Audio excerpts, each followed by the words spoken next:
Hello everyone, Prachi की पाठशाला में आपका स्वागत है। ये लास्ट पार्ट रहेगा लेजिस्लेचर का।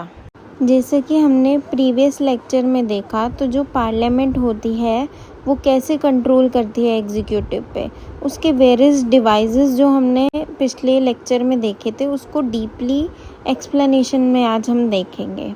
तो पहला है डिक्लेरेशन एंड डिस्कशन। तो जब लॉ बनता है, जब वो प्रोसेस चलता है, तो लेजिस्लेचर के पास एक अपॉर्चुनिटी होती है कि वो वहाँ पे बैठे और एग्जीक्यूटिव के साथ जो पॉलिसी है वो अपनी शेयर करें। और एक बिल के अलावा भी एक जर्नल कंट्रोल होता है, कुछ आर होते हैं। एक क्वेश्चन आर हेल्ड होता है जो पार्लियामेंट के सेशन में होता है, जिसमें जो मिनिस्टर्स होते हैं वो डिफरेंट टाइप के क्वेश्चन राइज कर सकते हैं, पूछ सकते हैं। 0R होता है जिसमें कोई भी मेंबर बिल्कुल फ्री होता है किसी भी मैटर को पूछने के लिए। हाफ एन आवर डिस्कशन होता है जो पब्लिक इम्पोर्टेंस के रिलेटेड या कुछ ऐसी एक्सरसाइज जो कंट्रोल की जाए। तो जो क्वेश्चन आवर होता है वो सबसे इफ़ेक्टिव मेथड माना जाता है एग्जीक्यूटिव और ऐसी एजेंसी में गवर्नमेंट की। तो जो मेंबर ऑफ पार्लियामेंट है वो बहुत ज़्यादा इंटरेस्ट शो करते हैं क्वेश्चन आवर में, और ज़्यादातर इनकी अटेंडेंस रिकॉर्ड भी होती है उस टाइम पे। तो ज़्यादा क्वेश्चन वो इंफॉर्मेशन जो पब्लिक इंटरेस्ट, जैसे price, food grains, weaker section के लिए, ब्लैक मार्केटिंग, या फिर जो गवर्नमेंट कैटेगराइज कर रही है, ये सब प्रॉब्लम्स के बारे में ही होते हैं क्वेश्चन। तो ये जो डिस्कशंस होती हैं, जो क्वेश्चन आवर के टाइम हैं, ये even to see members rise their voice. ज़रूरी नहीं है सब इसकी वॉइस उठाएं एंड ज़्यादा वॉक वेल करें और प्रोटेस्ट करें इस पॉइंट के पीछे, और रिज़ल्ट ऐसा लॉस में ना जाए। ऐसे ही सेम टाइम की बात करें तो जो मेंबर्स होते हैं वो ऐसे एक्शंस और पॉलिटिकल टेक्निक्स निकालते हैं जिसमें गवर्नमेंट और जो प्रोसेस ऑफ एग्जीक्यूटिव है वो बिल्कुल स्मूथली मूव कर पाए। बिल एक लॉ जब बनता है जब उसे पार्लियामेंट अप्रूव करती है, तो एक गवर्नमेंट का हमेशा सपोर्ट रहता है मेजॉरिटी में कि इनको डिफ़िकल्ट ना हो इसको अप्रूव करने के लिए। कुछ ऐसे अप्रूवल कई बार ग्रांट नहीं कर पाते, कुछ ऐसे प्रोडक्ट बन पाते हैं जैसे बार्गेनिंग या नेगोशिएशन मेंबर्स में, रूलिंग पार्टी में या कॉलोनाइजेशन पार्टी में। मतलब ऐसी चीज़ें आ जाती हैं कि बिल कई बार अप्रूव ही नहीं हो पाता। कई रूल हुआ था 1977 में इन 2000, जिसमें गवर्नमेंट फोर्सली अप्रूव कराया गया था दोनों हाउसेस से बिल। तो ये कुछ ऐसे, लेकिन इनने अप्रूव तो दोनों हाउसेस से करवा दिया, लेकिन लोकपाल बिल फेल्ड हो गया था और प्रिवेंशन टेररिज्म बिल रिजेक्ट हो गया था राज्यसभा के द्वारा। नेक्स्ट टॉपिक है हमारा फाइनेंशियल कंट्रोल। हमने जैसे पिछले उसमें मेंशन किया था कि जो फाइनेंशियल रिसोर्सेज होते हैं वो गवर्नमेंट ऑफ प्रोग्राम में इनका एक बजट निकलता है, उसके अकॉर्डिंग होते हैं।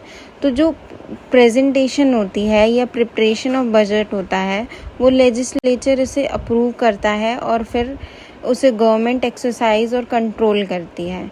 तो अगर वो लेजिस्लेचर उसे रिफ्यूज़ कर देता है किसी भी चीज़ को, तो उसमें जो गवर्नमेंट है वो अपना सपोर्ट मेजॉरिटी पार्लियामेंट्री सिस्टम को एंजॉय कर सकती है, मतलब उनसे पक्का करवा सकती है वो।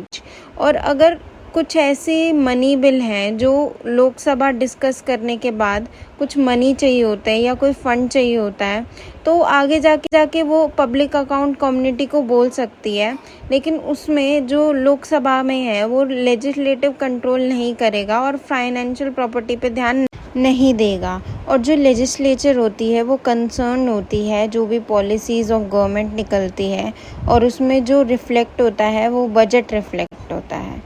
मतलब इसमें यही कह सकते हैं कि जो फाइनेंशियल कंट्रोल है वो लेजिस्लेचर जो है वो कंट्रोल करती है और पॉलिसी ऑफ गवर्नमेंट भी चलाती है। नेक्स्ट टॉपिक है हमारा नॉन कॉन्फिडेंस मोशन। ये सबसे एक पावरफुल वेपन होता है जो पार्लियामेंट को अनेबल करता है नॉन कॉन्फिडेंस मोशन के लिए।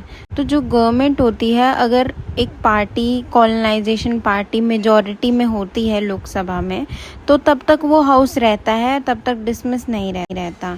लेकिन जैसे हमने पढ़ा था 1989 में बहुत सारी गवर्नमेंट को फोर्स किया गया था रिज़ाइन करने के लिए due to lack of confidence of each house.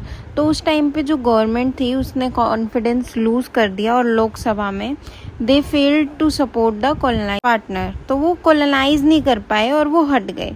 तो एक पार्लियामेंट के पास एक इफेक्टिव कंट्रोल होता है जिससे वो एग्जीक्यूटिव को इंश्योर और रिस्पॉन्सिबल बनाती है ताकि ये आगे बढ़ पाए। इसका एक पर्पस होता है, ये पर्टिकुलर टाइम पीरियड पे होता है कि जो इंटरेस्ट है कि लोग उसमें पार्टिसिपेट कर रहे हैं, ये गवर्नमेंट की ओपोजिशन में तो कोई नहीं खड़ा। तो लास्ट 2 डिकेड्स में क्या हुआ था, डिक्लाइन हो गया था Lok Sabha and state legislative assembly का, और इस बात बहुत टाइम पे डिबेट भी रही थी। अगर हम आगे फर्दर की बात करें तो जो हाउसेस ऑफ पार्लियामेंट है उनका एब्सेंस ऑफ ऑर्डरम हो गया था, बाइकॉट चीज़ें हो गई थी, सेशंस, ओपोजिशन शुरू हो गए थे और पावर ऑफ कंट्रोल सारा एग्जीक्यूटिव डिसीजंस पे आ गया था। नेक्स्ट टॉपिक है हमारा, how does the parliament regulate itself, अपने आप को रेगुलेट कैसे करती है। तो ये एक डिबेट इशू है कि जो पार्लियामेंट है वो बहुत अच्छे फंक्शंस परफॉर्म करती है, कुछ ऐसे मीनिंगफुल डिस्कशंस करती हैं जिससे जो सब लोग हैं उनमें उसे स्मूथली चलाया जाए अपने हाउसेस। तो जो प्रेजेंटिंग ऑफिसर्स होते हैं लेजिस्लेचर में वो एक फाइनल अथॉरिटी जो भी बिजनेस लेजिस्लेचर होते ध्यान देते हैं। अब जो पार्लियामेंट में speaker in case of Lok Sabha and chairman जो वाइस प्रेसिडेंट है इन केस ऑफ राज्यसभा। तो स्पीकर कौन है, लोकसभा में chairman and vice president in case of Rajya Sabha. Next topic है हमारा एंटी डिफेक्शन। कुछ मेंबर्स ऐसे होते हैं लेजिस्लेचर के जो इलेक्ट होते हैं by the ticket of some of the political party. तो क्या ये वो पॉलिटिकल पार्टी उसे छोड़ सकते हैं या ऐसी पार्टी में इलेक्ट हो सकते हैं जो पार्टी अंडर आ चुके हैं। तो बहुत इंडिपेंडेंस से पहले ये इशू था, तो फाइनली एक एग्रीमेंट साइन हुआ पार्टी में कि अगर वो पार्टी इलेक्ट हो गई तो टिकट रिजेक्ट नहीं होगा और अगस्त नहीं जा सकता। तो एक अमेंडमेंट था कॉन्स्टिट्यूशन में 52 amendment act in 1985 known as anti defection amendment. इसमें मॉडिफाइड इसको आगे बढ़ा के थोड़ा और अच्छा किया गया 91st अमेंडमेंट में। इसे जो प्रोफेसर्स थे बेसिकली ऑफिसर्स थे वो हाउसेस ऑफ अथॉरिटी के फाइनल डिसीजंस लेते थे इन ऑल द केसेस।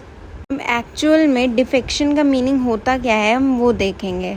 तो कुछ मेंबर एब्सेंट होते हैं हाउसेस में जब उनकी पार्टी की लीडरशिप रेन प्रेजेंट होती है या फिर जो वोट अगेंस्ट होते हैं इंस्टीट्यूशन ऑफ द पार्टी और leaves the membership of a party is called defection.